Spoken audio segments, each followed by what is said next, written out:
የጸሎት ሰው ፈተና በሚል ሐሳብ ዛሬ አጭር ጊዜ እናያለን። አጠገብ ያለው ሳዝና የሚጸልይ ሰው በሉስቲ ይፈተናል በሉስቲ ድገሙ። የሚጸልይ ሰው በሉስቲ ይፈተናል በሉስቲ። የሚጸልይ ሰው ፈተና በዚህ አንድ ነገር ልንገራችሁ።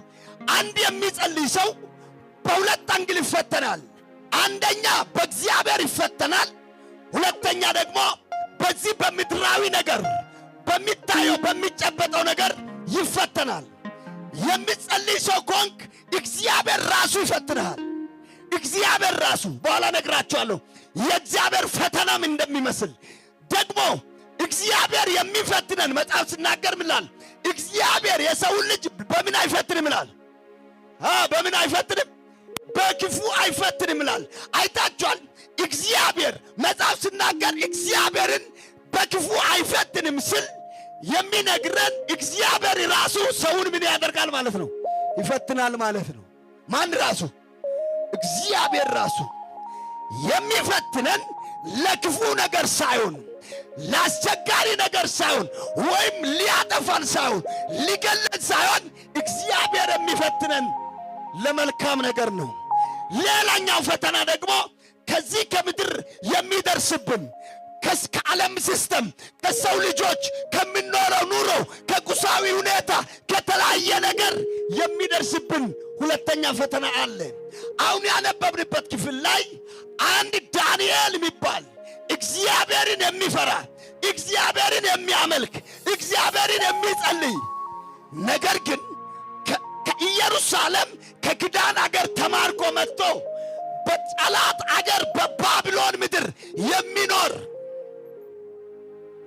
እግዚአብሔርን የሚጸልይ ብቸኛ 127 አገራት ውስጥ እግዚአብሔርን የሚፈራ አምልኮ እግዚአብሔር የሆነ ለእግዚአብሔር ብቻ የሚሰግድ ዳንኤል የሚባል አንድ ሰው ነበር።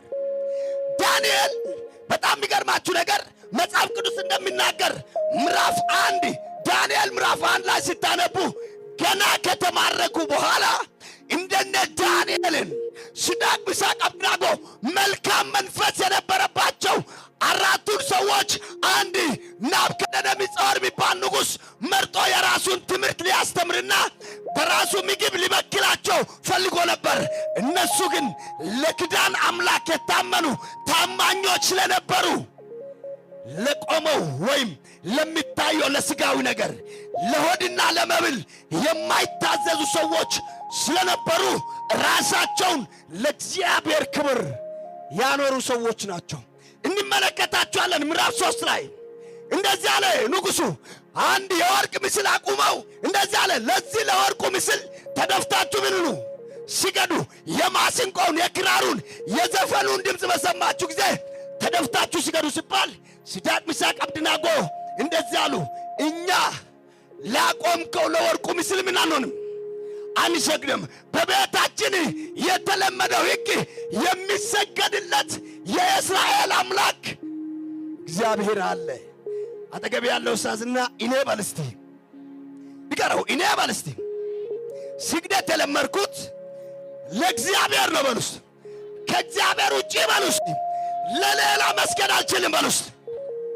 ከዛ በኋላ አልፈን ዳንኤል ከዛ በኋላ ወደ እቶኑ እሳት ሲጥሉ እንደዚህ አሉ። እንደውም እነ ሲድራቅ ሚሳቅ አብደናጎ ለንጉሡ እንደዚህ ብሎ ነው የመለሱት። ንጉሥ ሆይ አሉ፣ እኛ የምናመልከው አምላክ ከሚነዳው ከእቶኑ እሳት ምን ያደርገናል? ያድነናል። ባያድነን እንኳን ምን አንሆንም? አንሰግድም አሉ። አሜን። እስቲ አልሰግድም በሉ እስቲ። ኧረ እባካችሁ አልሰግድም በሉ እስቲ።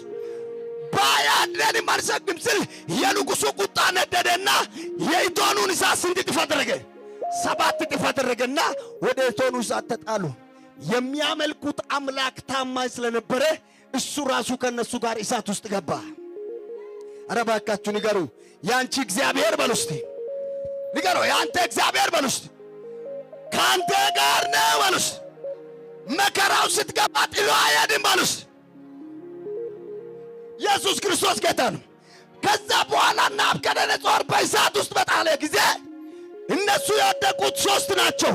ከነሱ ጋር ግን አንድ ነበር፣ የዘላለም አምላክ የሚባል የጌቶች ጌታ የሆነ አልፋና ኦሜጋ የችግርተኞች ወዳጅ የምስኪኖች አምላክ የአልቃሾች እንባ አባሽ የተገፉት ወዳጅ አንድ ሰው ጮህ ኢየሱስ ይበል እስቲ። እዛ ንጉሡ እንደዚህ ይላል መጽሐፍ ሲናገር፣ ንጉሡ አይኑ ተከፍቶ አየ ይላል። የጣሉት 3 ሰው ነገር ግን በእሳት ውስጥ የሚመላለሰው ስንት ሰው?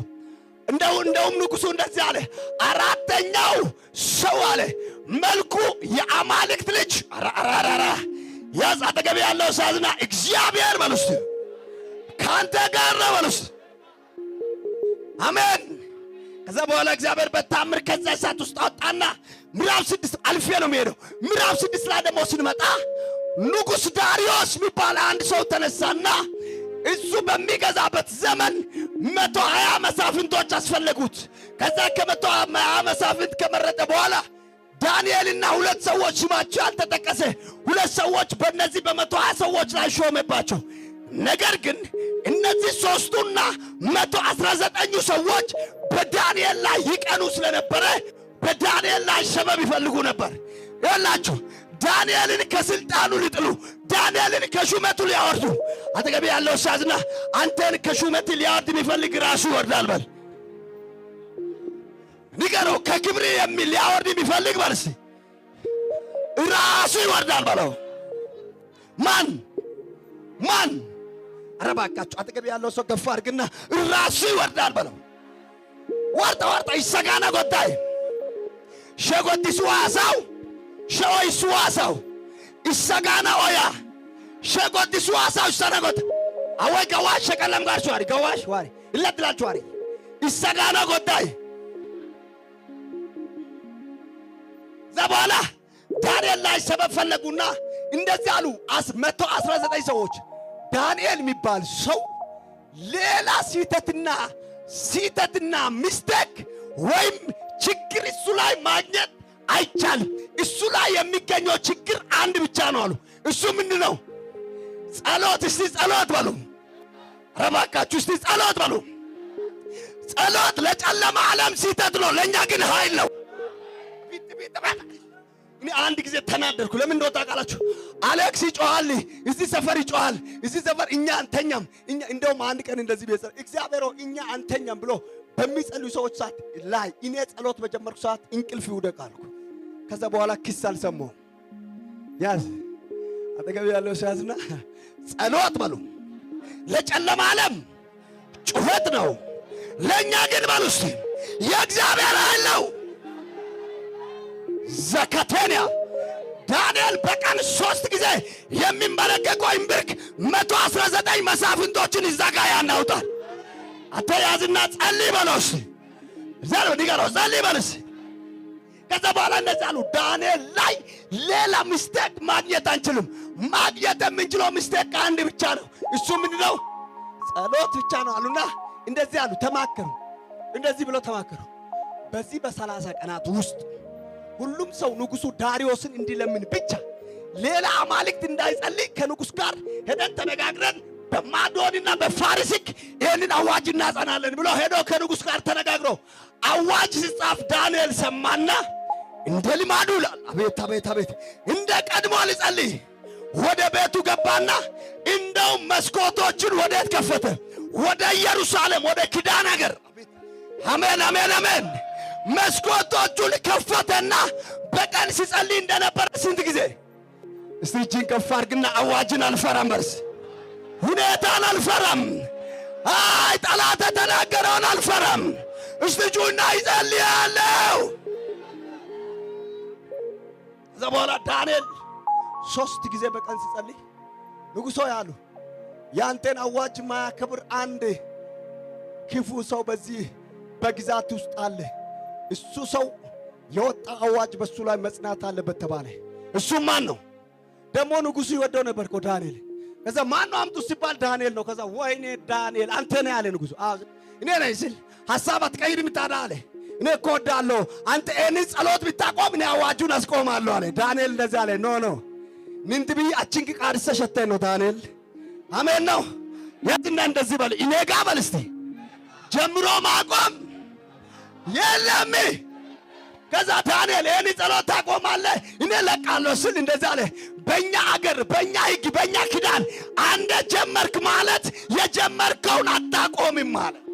ያዝና እንደዚህ በለው እኔ በልስቲ የጀመርኩትን አላቆምም በልስ አላቆምም ስል ንጉሡ እያዘነ ደብዳቤውን በአምስተኛ ማይተሙን በስድስተኛ ማይተሙን አጸናው። ዳንኤል ወደ አንበሶች ጉድጓድ ሲጣል አንበሶቹ ደግሞ ዌልካም ብሎ ተቀበሉት። መከራ ነው በተባለው ትኖራለህ። ጠላት ለአንተ ባዘጋጀው ጉድጓድ ውስጥ በሕይወት ትመላለሳል። አይ ፕሮፌሳይ who can receive it ማነው የሚቀበለኝ? ዛሬ ጠላት የቆፈረው ጉድጓድ ለአንተ መኖሪያ ይሆናል። ወንበር ለቀን ዘላሜን በል አንድ ጊዜ ጩና ጠላቴ ሆይ በል ውስጥ ንገረው። ጠላቴ ሆይ በለው እኔ በል እስቲ እኔ በል እስቲ የክዳን ዘር ክሶንኩ ሞት ራሱ ለእኔ በል እስቲ it is food ምን ጋር ሸቀለም ጋር እና ታኔ እያበስኩ ድሩች ቤቻን ጋር ሸቀለም ጋር ሸቀይ ኤሰጋ ቆተማን ነው ቦላሺ ኤዳንጂን ሲታይታ በለው ንገረው አይገለኝ በል ውስጥ አንበሶች ዳንኤልን ዌልካም ብሎ ልክ 12 ሰዓት ከሳጥለው ወል ዳንኤልና አንበሶቹ እየዘመሩ አብሮ አድረው ንጉሥ ሳይተኛል ቤት ላይ ሲያስደግም የኖረው ዘንድሮ እንቅልፍ ያጣል።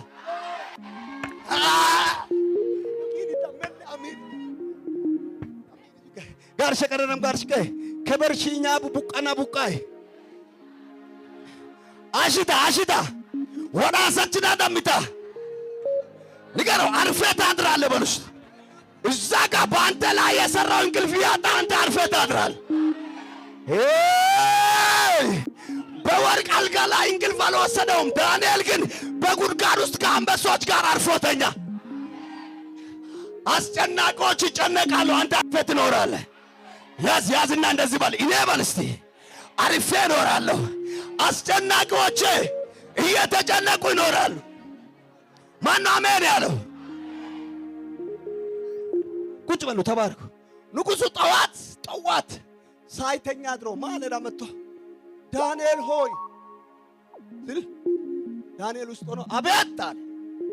ሄይ ባራይ ሚጭዳ ይቦላል ላሚንግ ማለበርታሽ ሱቅ ማል ቆጫ በርጨጂ ያስዶሰት ገፋ ሱጌዳ ሚጭ ላሚንግ ዶኮማ ጋርሚከ ዳንኤልስ ከሞን አፈ ሰዳማኔ ወንዶስ አፈ ጭኮ ነው ያዳ ዳግ ንጉሡ እንደ ዳንኤል ያት ዮኖ ያዳ ያች ጋንዚታ ወንዶሽ ይቸዳስ ክሻታ ያዳ እንግኖ ንጉሡ ዳንኤል እንግኖ ዳንኤል ሆይ ነው ማን ነው ንጉሡ ሆይ ነው ዮ ያዳ ኩምበር ወምን ነው ወማከቹ ወማንቶን ሺ ስልጣኑ ኩምበር ፍላይ ነው አሞ ወንዶች ጮሎም ቀተ ገባ ያታወንቶ ጋር ሸቀለም ጋር ሸቀ ዋጭንቅ ሹመቱ ገበላና ቀፋይ ሀዳንቹ ገበላና ቀፋይታ ወንዶሽ እጅታ ገበላ ቀታይ ፉላኖ በርን ካበርን እንታ ያበርን ሁጂ ማውጅታ አይታቶን ዱጀና ያጣራመን ያው ሄጁና አሜን በልስቲ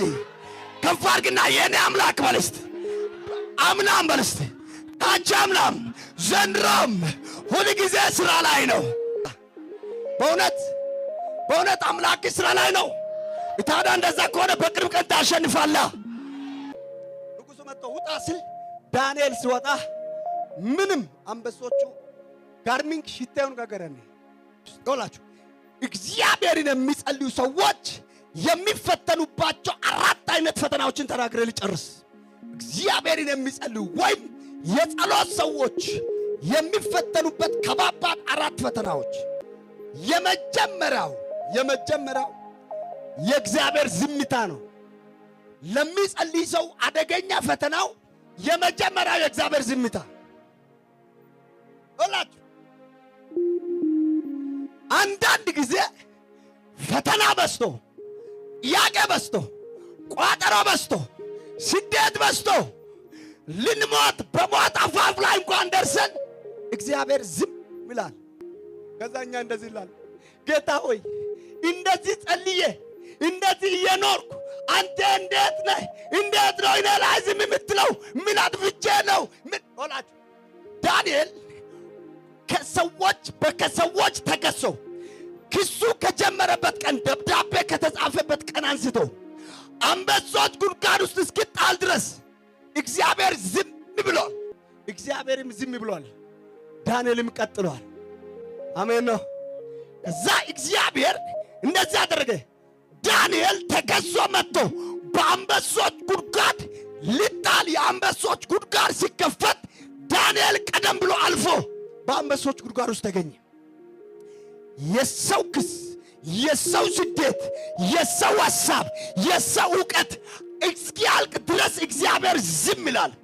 የሰው ዕውቀት ሲያልቅ፣ የሰው ስደት ሲያልቅ እግዚአብሔር በቃ የመሞት ሰዓት ይሄ ነው ብለህ አንተና በሞት መካከል ሰከንዳት ቀርቶ እግዚአብሔር ይነሳል። የኔ ጌታ አጠገብ ያለውን ሰዓትና የኔ ጌታ በርስቲ ዝም ብል እንኳን በሉስ እየተዋጋ ነው በሉስ። ምን የሆነ ነው? ብዙ አማኞች ተስፋ ትቆርጣላችሁ። በዚህ ጸልየ እግዚአብሔር የለ፣ ጸልየ እግዚአብሔር የለ፣ ጸልየ እግዚአብሔር ዝም አለ። ጌታ እስከ መቼ ነው ዝም የምትለው? እጅን ከፍ አድርግና እግዚአብሔር ዝም አላለ ማለት ያዝ። አጠገብ ያለው ሰዓትና እግዚአብሔር ስራ ላይ ነው ማለት።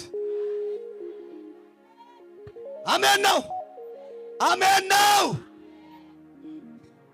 ኤልያስ በአንደኛ ነገሥት ምዕራፍ 19 ከቁጥር 13 አንድ ጀምራችሁ ወደ ታች ሲታነቡ ወላችሁ በቀርሜሎስ ተራራ ላይ 850 ነቢያቶችን ጨረሰና ኤልዛቤል እንደዚህ አለች ለኤልያስ፣ ነገ አለች በዚህ ሰዓት አንተ በነቢያቶች ላይ እንዳደረግ እኔ ምን አደርግባለሁ? ነገ በቀላለሁ ብላ ኤልዛቤል ስትል ኤልያስ ከከተማ ሸሽቶ ጫካ ውስጥ ሄዶ እንደዚህ አለ፣ ጌታ ሆይ አለ በቃኝ ውሰደኝ አለ። ነቢያቶች ኤልዛቤል ነቢያቶችን ስታስገድል፣ ነገስታትን ስታስገድል፣ ካህናትን ስታስገድል ዝም ብለሃል። እባክን ጌታ ሆይ እኔንም ውሰደኝ፣ እኔ ከአባቶቼ አልበልጥም አለ። ማን? ኤልያስ። ከዛ ኤልያስ እያየ ቀን መሸበት። ምን መሸበት? ቀን መሸበት። ከዛ እግዚአብሔር እንደዛ አለ ለኤልያስ። ምሽት ኤልያስ ተስፋ ቆርጦ ግድግዳ ስር በተኛበት ቦታ እግዚአብሔር ተገለጠለትና እንደዚህ አለ ለኤልያስ፣ ኤልያስ ሆይ አለ፣ አቤት አቤት አቤት አቤት፣ አትፍራ። ራዳዳሪ ያለው አጠገብ ያለው ሳዝና ኪዳን ያለ ሰው አይጠፋም በልሲ ያዝና የሚጸልይ ሰው አይጠፋም በላ። ኤልያስ ሆይ አትፍራ አለ። ያዝና እንደዚህ በል፣ እግዚአብሔር በልሲ ካንተ ጋር ነው በልሲ። እግዚአብሔር ወገኖቼ ዝም ስላለ የጣሊያችሁ እንዳይመስላችሁ። አሜን ነው። ዛሬ ምሽት እግዚአብሔር ለአንዳንዶቻችሁ በሕልም ይገለጣል። አሜን ብለው ሰላም ብለው ያላችሁ እያያችሁ ነገር ጨልሞባችሁ በቃ እግዚአብሔር ረስቶኛል ትላላችሁ። እግዚአብሔር አንድ ሌሊት ከተፍላል።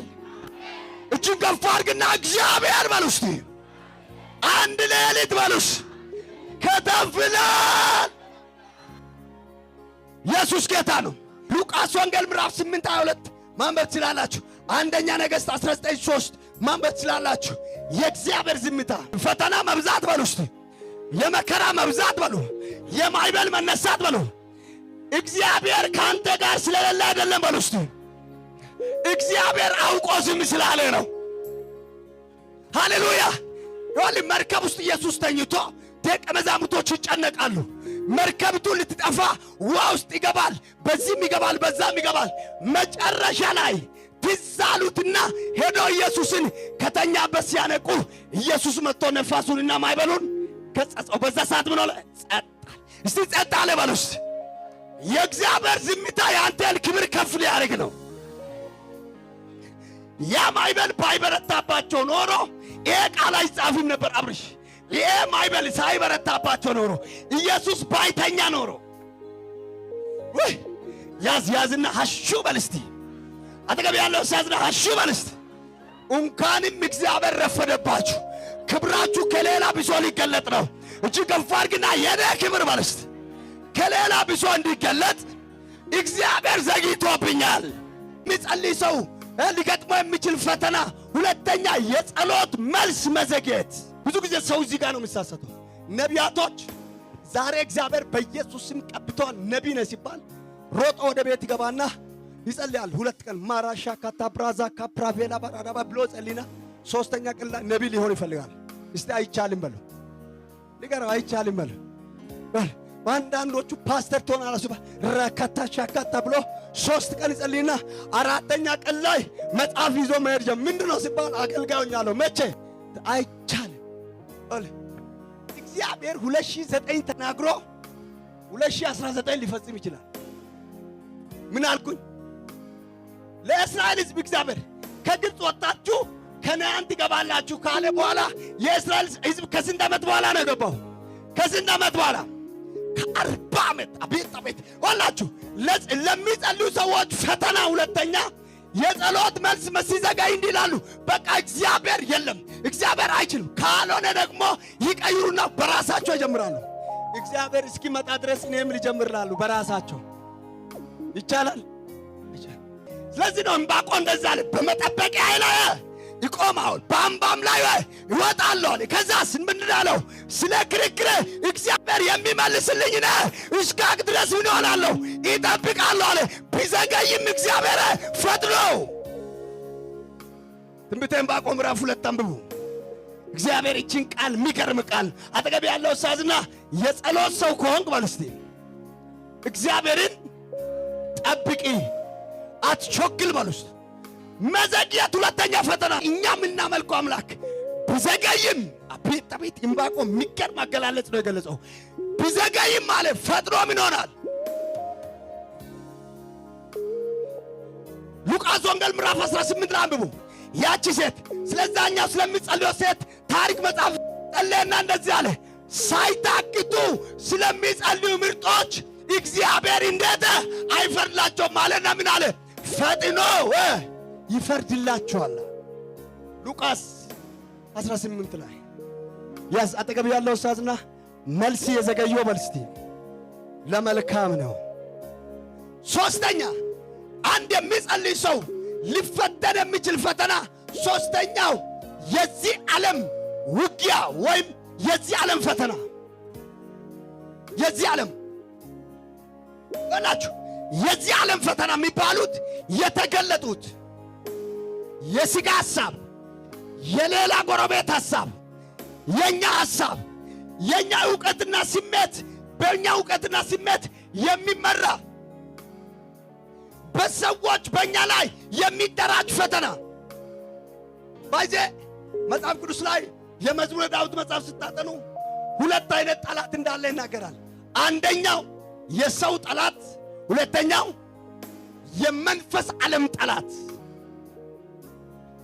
እንደዚህ አለ ዳዊት፣ ከዚህ ዓለም ጠላት ወይም ከሰዎች ከተገለጠው ጠላት ይህንን ጠላት ቆመን በመዋጋት ለምናሸንፈው ምን በማድረግ ነው?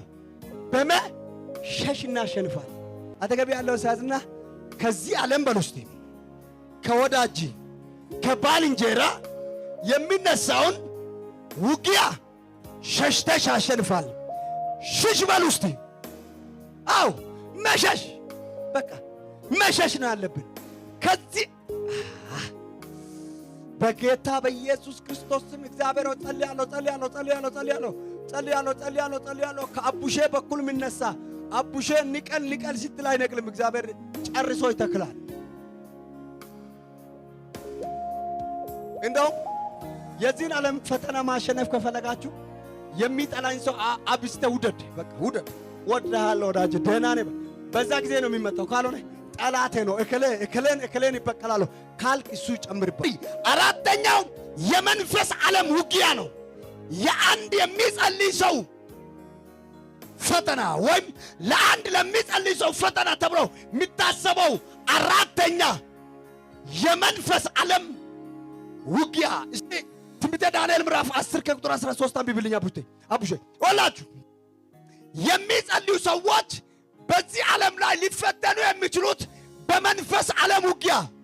ኤፌሶን ሲናገር እንደተናገረ 6 ላይ ውጊያችሁ ከሥጋና ከደም ጋር አይደለም፣ ውጊያችሁ አለ ከመናፍስት አለቃ አየር ላይ ካለው ስልጣናት ጋር በተለያየ ከክፉ ዓለማት ጋር ነው እንዳለ።